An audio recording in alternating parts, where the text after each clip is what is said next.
Hello everybody and welcome to the Real Housewives Edit. My name is Elle and I'm here to talk about the two loves of my life, editing and housewives. Well, you guys, here we are. I am so grateful to all of you who have subscribed, liked the video. Thank you to all of you who have given me well wishes on baby gorgeous.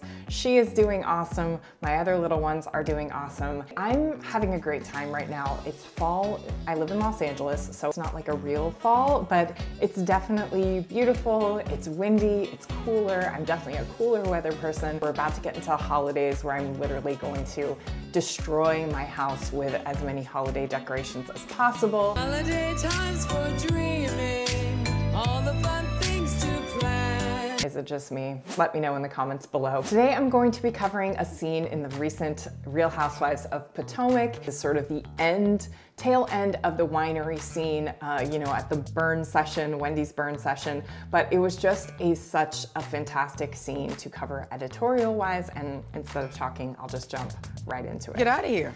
While I have you, Yes. Oh, okay, yes. I wanted to talk to you. Look at the view. Did you see the view? It's lovely. So, I wanted to talk to you. Okay, so I absolutely loved this. No music in the scene, right? No music whatsoever. Candiace comes out and is like, While I have you. what was interesting about this is the entire first bit of this scene is done from one shot. You get Gizelle walking over, you're just on the back of Candiace's head. You get Gizelle trying to, you know, make the moment more comfortable by saying, Look at the view. Did you see the view? and you hear Candiace totally dismissing that silliness that she's trying to do. It's lovely. But it's all in one shot. We're not cutting around yet. What I think in my head, this is just the nerd part of me, but I'm like, they only had one camera right now. I think like the camera person comes out, they see Candiace walking out to Gizelle, right? There's obviously not another camera on the other side of them to get more coverage of their actual faces, because you can see it's a lot of the backs of the heads. I wonder if that camera person is sitting there, they hear Candiace saying like, let's talk or whatever, and then that camera person, you know, or producer or something is like motioning for another camera to come out, because they do obviously get other camera angles. So I'm like, do they know this is gonna happen and maybe a camera person's running out to get the coverage on the other side? Or did they not know this is gonna happen and so they start motioning? These are the nerd questions I must get answered. What do you guys think? I would love to hear your comments below. Let's keep going. You one-on-one. Great. Because Yeah. I wasn't going to interject in that. The last time that we spoke, I had to get up and leave. So clearly now we have two cameras, right? We have one that's on Candiace and we have one that's on Gizelle. So definitely the second person came in and we got our two shots. What I love so much is as Gizelle is talking, they just leave the camera on Candiace while she's kind of doing her dismissive. I'm going to interject in that. Words can't express how much I love watching Candiace on my screen. You cannot deny that you love watching her, can you? Get up and leave. Right. But I wanted to make sure that I was clear on understanding your feelings and where you Okay, are. so one more thing, this is a technical thing I wanted to point out. So Candiace has her back to the sun. It's not sunny per se, but her back to the light, let's put it that way.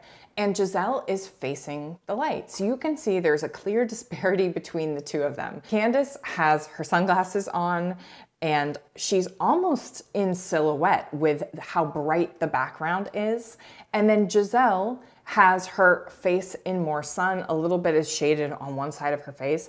But to be honest, like, first of all, Candiace looks gorgeous no matter what. She does have a little bit of light on the left side of her face. It almost is giving a little bit more of a mysterious, a little bit more of a dramatic kind of feel to this. This is so dumb, but like, it feels like almost like a mob movie. There's the scene in The Godfather where, you know, he's in his office. It's the very first scene of the very first Godfather.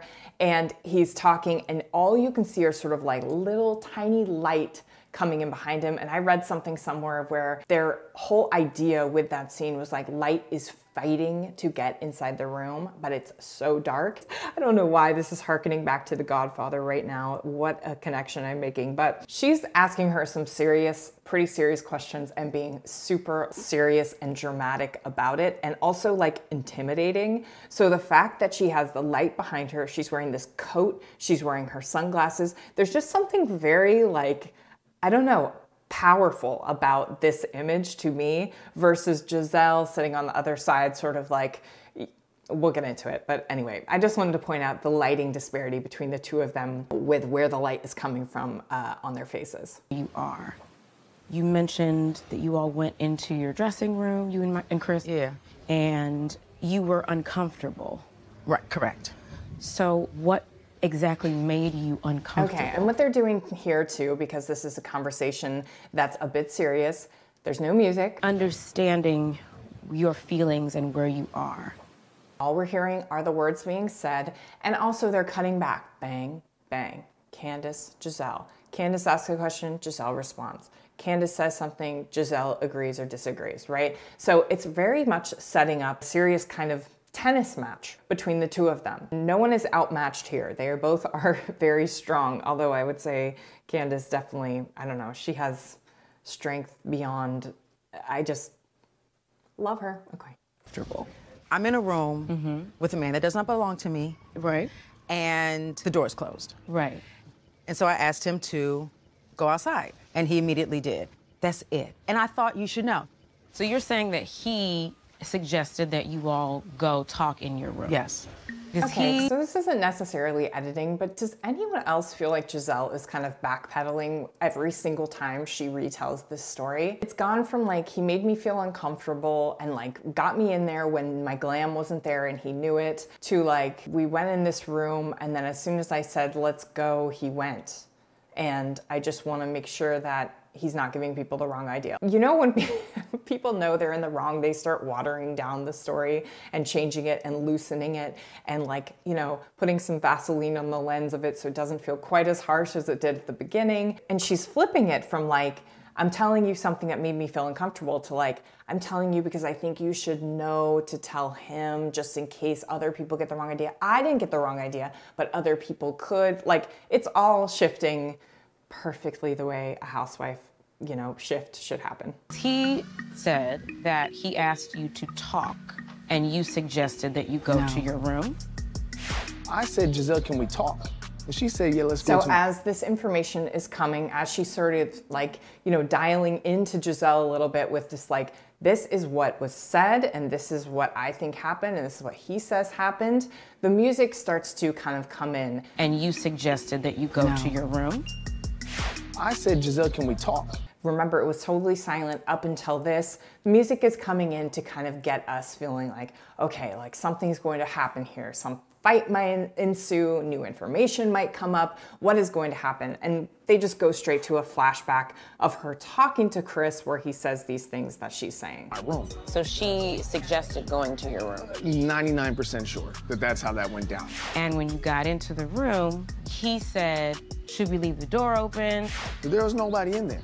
Right. And just as a technical thing, every time they go to one of these flashbacks, they really fade the color. It's not totally black and white. You can still see some color in there, like the foliage and the iced tea and things like that. There is definitely color in it, but it's a very faded image versus, you know, the full color image of the scene that's actually happening in the present. There was nobody in there. Right. So I even suggested, leave the door open. I don't need anybody, you know, suggesting anything else, Right. you know, happen. And she was like, yeah, I don't need any rumors like that going on about me either.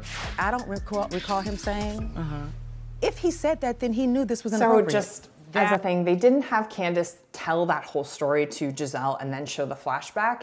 Instead, they just had the flashback, tell the story, and then had Gizelle respond as if the story was already told. If they had shown the flashback and then had Candiace, you know, explain the whole thing that he said, we would be totally bored. It's sometimes like what I do in these videos. I'll say, she said, and then I'll cut to what she said instead of me saying it, which would be totally boring. It's much more exciting to kind of hear what she said and then hear what my commentary is on it. This was inappropriate. That there implies some sort of malintent. For you to say, well, Chris knew that no one was in the room and he still lured me. I didn't say lured. That's the intent. I didn't say that he word, He lured me Candiace. into the room to talk to me. Do you believe that he had malintent? And you guys see that a lot of the camera movement is happening every time they go to Gizelle. It's going in, it's getting closer to her, it's moving out. But when it's on Candiace, our godfather, It's very still. There's not much movement in the camera whatsoever. And sometimes what I like in that too is what's going on in their brain. I think Gizelle might be, doing this sort of backpedaling, like changing up the story a little bit. So her brain is a little bit in, out, in, out, in, out. Candiace is very calm, very collected, very steady in this scene. That he had malintent. I don't know, Candiace. It is as simple as, I do not want to be in a room with a married man. Chris is maybe doing things that he feels comfortable with, but the ladies don't. Ashley says that at the spring party, that Chris came on to someone else. Okay. So they have Gizelle finish that sentence saying oh no, my point was really that some people might feel uncomfortable with it. And then what are they gonna do? They cut straight to the Sprinter van where Karen is retelling the story now to Robin. What we're really trying to show with this crosscut between the Sprinter van and what's going on between Candiace and Gizelle is everyone's talking about this right now. We have cross-cutting between different locations where this is the hot topic of conversation. So as a viewership, we get to see this is what everyone thinks about this situation after this blow up. Was this happening at the exact same time as the conversation between Candiace and Gizelle, this moment here in the Sprinter van? Probably not, but they cut it as if it is happening simultaneously. Okay. Was she specific? No, she wasn't. I'm not vindictive, and I'm not trying to be vindictive. That narrative has to stop. Right, then where do they have to go to? They have to go to the source. They have to cross-cut, not back to the Candiace Gizelle stuff, but cross-cut to Ashley talking to her new pal, Wendy, about how she feels about this whole situation. To stop. When I saw my friend yesterday, Who was at the party? and she asked me if they're still together, okay? Who is this friend? Deborah is a friend of mine who I met at my mom group. Okay, so we have to get context on Deborah, right? So they have to show sort of flashbacks of Ashley being around Deborah going over to her place. We should have known that Deborah was going to be more of sort of a character in all of this because she was over at Ashley's and they got that big scene. I remember feeling in that moment why are we getting so much of this other woman, even though what they're talking about maybe is not giving us too much new information. And now we're seeing, because she does come up later. Are you inviting all the girls to the dance class? I think so. Even Candiace? And I love that they showed Deborah at the bar where there's supposedly something that went on between Chris and Deborah. And what is Chris doing? Looking down at his phone like the loyal husband that we all know Chris to be. Oh, Candiace and I are good. That's good. I'm not good at sitting on those things. I feel that it was important to tell her. You could have called me, and you didn't because you wanted to wait for an opportunity to do it on This was a crazy cut to go from Ashley doing her, thing with Wendy and the flashbacks to Deborah to now the Godfather scene outside with Candiace, and Candiace is totally crying in this moment. Where we last saw her, there was no tears. In our heads, it's what has transpired between the last minute that we saw her with Gizelle to now where she's totally choked up. On a side note, Candiace is preparing her body for egg retrieval. She's taking hormones. There's a lot going on inside of her body. I know this is just the housewives, so we're not supposed to get that deep, but they should not be stressing out their friend in this moment. She was really rude to Ashley the day Ashley had her second son, in the hospital. She was tweeting out all this garbage. If you were vindictive and you wanted to return, get someone really back, you do it in a moment like this where they're super vulnerable, a lot of hormones going on. What do you guys think? Sorry to get so deep into it, but I feel for her. Just like I felt for Ashley when she was having a child and Candiace was being a monster on Twitter. Opportunity to do it on a platform that would cause the most hurt to someone who has never been anything but kind to you. And that is what up. You are the reason that people cannot come forward with sexual assault allegations. Because you say things that have no basis and no back. So that was a little bit of a jump for me, but basically, they have the music come in when she says that. You are the reason that people cannot come forward with sexual assault allegations. Because you say they push in on Gizelle because it's a little bit of a left turn from kind of what's going on. She's saying how dare you basically do this on camera when you know Chris and you know what we're going through and you know all this stuff. It's a bit of a left turn. Okay.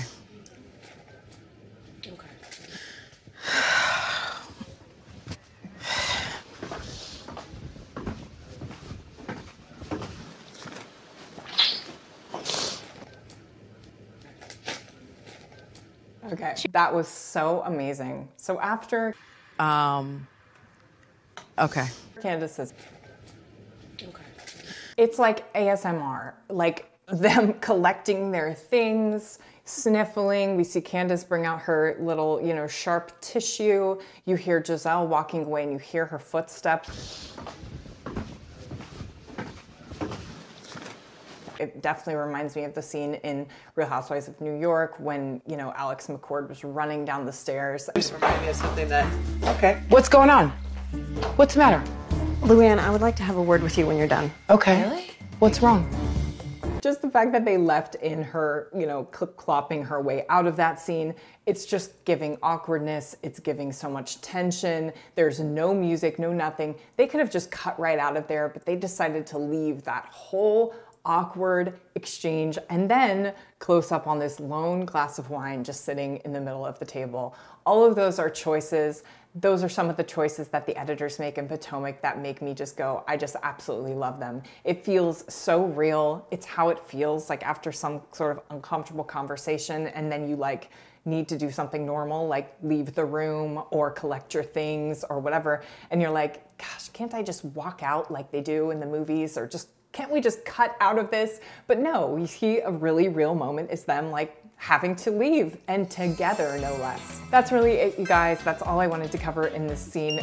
Thank you so much for watching. Thank you so much for subscribing, doing all the things. Till next time. Holiday times for dreaming. It's lovely.